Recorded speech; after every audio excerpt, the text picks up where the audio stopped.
शेतकरी देखील सोबत होते या सगळ्या बैठकीमध्ये. त्यांचा काही निर्णय झाला आहे, तेही आपल्यासोबत या भूमिकेशी सहमत आमच्याबरोबर होते म्हणजे म्हणून ते ते ते आमदार आहेत, ते निष्ठावंत आहेत, ते प्रामाणिक आहेत. म्हणून करता जे प्रामाणिक आहे त्यांच्यावर ते जाणारच आहेत. त्यामुळे ते सुद्धा आमच्या विचाराशी सहमत आहेत असं मला वाटतं. काय त्यामुळे ते आमच्यावर होते. साहेब, काय जागा वाटपाचा काय फॉर्म्युला वगैरे काय ठरलाय का? अहो, आम्ही सत्तेसाठी कधीच जात नाही. आम्ही कुठल्याही पक्षात आज मी चॅनलवरच मी सांगेन की मी मोठ्या साहेबांना किंवा अजितदादांना सुद्धा मी कधी पदं मागितलेलं नाही आहे. माझ्या आमदार आम्ही तालुक्याच्या विकासाच्या कामासाठी जरूर त्यांना हट्ट धरला, पण मला कुठलं पद द्यावं, माझ्या मुलांना कुठलं पद द्यावं म्हणून मी जिल्ह्याच्या नेत्यापासून ते राज्याच्या नेत्यापासून कधीही कुणाला मी मागितलेलं नाही आहे. आणि ती आमची विचारधारा नाही आहे. आम्ही सत्तेसाठी या तालुक्यात काम करत नाही, तर आमच्या बापदादाचा वारसा आहे. तो वारसा जतन करून जी संघटना आमच्या वडिलांनी तयार केली आहे, त्या संघटनेच्या माध्यमातून त्या तालुक्यातील लोकांचा विकास करण्याचा प्रयत्न आम्ही करतो. मला खरं तर राजू आपण खरे ते पाहिलं देखील जे की- आहेत ते सत्ताधाऱ्यांच्या जवळ असतानाचं चित्र दिसतंय. कारण सत्ताधाऱ्यांच्या जवळ असतानाचं चित्र दिसतंय. ते म्हणतात की मी हाडाचा शिवसैनिक आहे. एकीकडे एकनाथ शिंदेना समोर. आता isakal.com आहे देशातील नंबर 1 ची मराठी न्यूज वेबसाईट. प्रत्येक अपडेटसाठी isakal.com ला नक्की भेट द्या. नेमका संवाद झाला, कशा पद्धतीचं काही चर्चा वगैरे झाली काय असं? मुख्यमंत्र्यांकडे मी परवा दिवशी आम्ही गेलो होतो दोघं तिघजण जिल्ह्यातले, आणि प्रत्येकाच्या मतदारसंघातले काय प्रश्न आहेत ते मांडण्याचा मी प्रयत्न केला. काय विकासाचे प्रश्न होते. आमच्या इथले सगळे लोकप्रतिनिधी हे विरोधी पक्षाचे असल्यामुळं तालुक्याचा विकास हा मंद गतीनं चालू आहे. त्यामुळं त्याला अधिक उभारी यावी, भरारी यावी म्हणून करता आम्ही मुख्यमंत्र्याकडे गेलो होतो. आणि मुख्यमंत्री हे आमचे जुने संबंधातले असल्यामुळं आणि आम्ही आणि त्यांनी एका वेळेला अनेक वर्ष विधिमंडळात काम केलं असल्यामुळं त्यांनी आमच्या मागण्या सकारात्मक दृष्टिकोनातून पूर्ण करण्यासाठी प्रयत्न करतो असं आश्वासन दिले. त्याच्यासाठी आम्ही गेलो होतो. पण मग दुसरीकडे चर्चा अशा आहेत की आपण आता भाजपमध्ये प्रवेश करणार आहात. पालकमंत्र्यांनी यामध्ये शिष्टाई केली आहे किंवा जिल्ह्यातल्या नेत्यांनी शिष्टाई केलेली आहे, विशेषतः सचिन कल्याण चिट्टी असतील, देवेंद्र फडणवीस. काय आता प्रत्येकानं आपला पक्ष वाढवायचा असतोच, त्यामुळे नक्कीच ते प्रयत्नशील आहेत. त्यामुळं मुख्यमंत्री काही निर्णय घेतील त्या निर्णयाला आम्ही दोघं चौघजण सकारात्मक अशा प्रकारचा आमचा होकार देऊ आम्ही.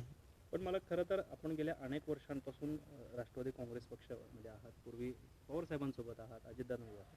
पण मग अशी कोणती वेळ आपल्यावरती आली की आपल्याला पक्षांतर किंवा अशा पद्धतीनं एक बदल घडवण्याची वेळ आपली आली? काही झालं, मी राजकारणात प्रवेश केला तोच पहिल्यांदा माझे मेहुणे शिवाजीराव पंडित माझे मिनिस्टर आणि विजयशिव मोहिते पाटील आणि आमच्या जिल्ह्यातले काही जुनी जाणती माणसं यांच्या नेतृत्वाखाली, मार्गदर्शनाखाली राजकारणात प्रवेश केला. आणि पवारसाहेबांनी मला विधिमंडळात जाण्याचा योग आणून दिला, त्याबद्दल मी त्यांचा आभार मानेन. पण कालांतरानंतर पुन्हा पक्षात 2 राष्ट्रवादी झाल्या आणि आम्ही म्हणजे राष्ट्रवादी अजित पवार गटाचे अध्यक्ष हे अजितदादा हे अतिशय शिस्तप्रिय, आणि त्यांचा ती शिस्तप्रियता आम्हाला आवडली म्हणून करता आम्ही त्या पक्षात प्रवेश केला. परंतु पुन्हा असं लक्षात आलं की अध्यक्ष केंद्रीय शिस्तप्रिय, परंतु या राज्यात मात्र त्या पक्षामध्ये बेशिस्तपणा फार वाढलेला आहे. तिथं शिस्तच राहिलेली नाही. तिथं निष्ठेला फारशी किंमत असं मला वाटेना खरं म्हणलं तर. आणि त्याच्या उलट भाजपमध्ये आहे. भाजपमध्ये निष्ठेला किंमत आहे. आणि दुर्दैवानं अलीकडच्या काळामध्ये राष्ट्रवादी काँग्रेस पक्ष अजितदादांचा आहे, त्याच्यामध्ये निष्ठेला किंमत नाही असं एकंदरीत आम्हाला जाणवायला लागलं.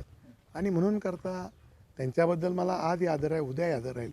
परंतु तिथं पक्षात काम करण्यासारखी पक्षाची कार्यपद्धत आता राहिलेलं नाही आहे. किंवा सुनील तटकरे साहेबाबद्दल बी माझ्या मनामध्ये आदर आहे, परंतु केवळ आणि केवळ तिथं निष्ठेला, प्रामाणिकपणाला कुठल्याही प्रकारची किंमत नाही आहे हे आमच्या ध्यानात आल्यामुळं आम्ही त्या पक्षापासून थोडंसं अलिप्त राहिलो आहोत.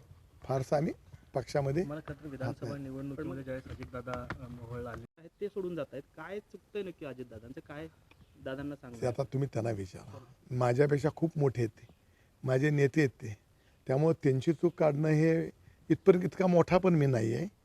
त्यामुळे ते तुम्ही त्यांना किंवा असा परिणाम. नाही म्हणजे आमदार राजू खरे आहेत ते हो. देखील म्हणतात की भाषणात की मी जो आहे तो हाडाचा शिवसैनिक आहे. मग त्याने तिकीट मागायला कसे गेले? आम्ही तसं कधीही दुसऱ्या पक्षाकडे तिकीट मागायला गेलोच नाही आहे. ज्या पक्षात आहे त्या पक्षातच आम्ही हट्टानं काय मागायचं मागितलं, पण दुसऱ्याच्यात जाऊन मागून घालवलं नाही. समजलं का? त्यामुळं आम्ही जिथं असू तिथं प्रामाणिकच राहू.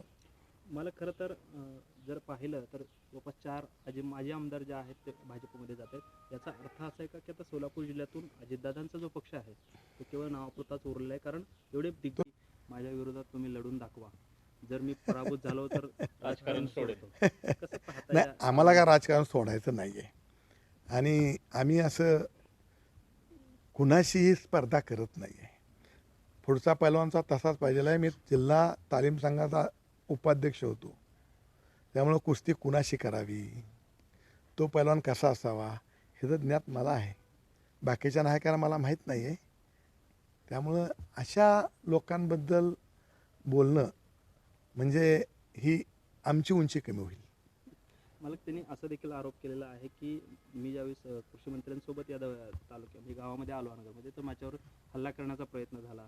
मात्र त्यांना सुद्धा मोहोळला यायचं आहे, त्यांना सुद्धा पुण्या मुंबईला यायचं आहे, हे त्यांनी लक्षात ठेवावं. कोण कोणाला कमी नसते, कोण कोणाला कमी नसते, अशा पद्धतीचे एक वल्गना केली. त्यांना ते खूप लहान व्यक्ती आहे.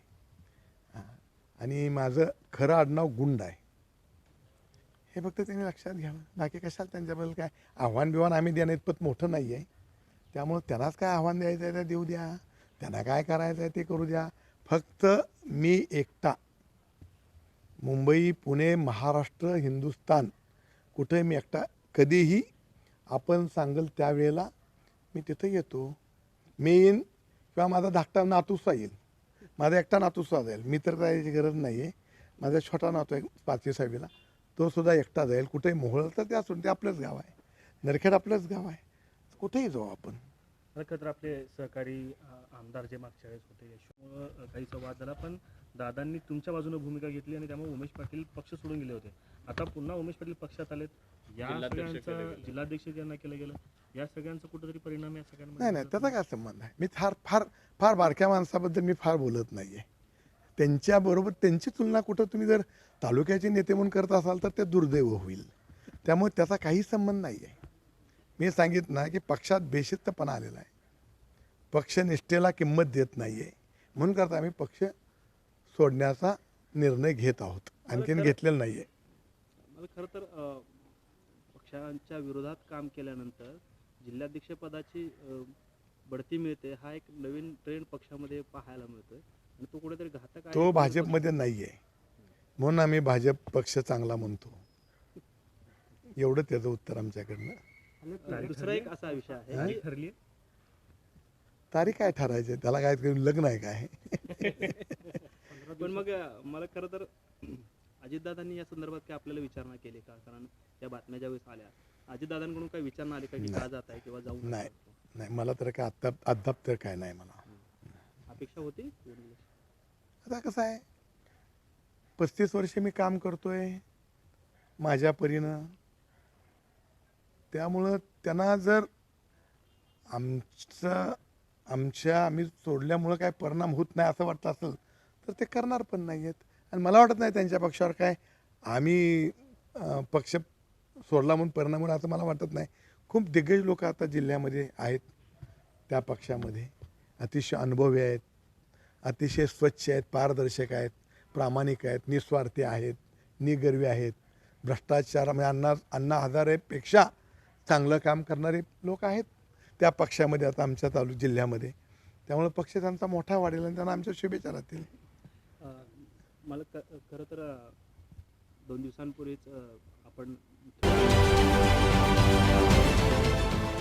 देश विदेशातील प्रत्येक घडामोडींचे लाईव्ह अपडेट मिळवण्यासाठी आता साम टीव्हीच्या सर्व सोशल मीडिया प्लॅटफॉर्मला लाईक, फॉलो आणि सबस्क्राईब करा.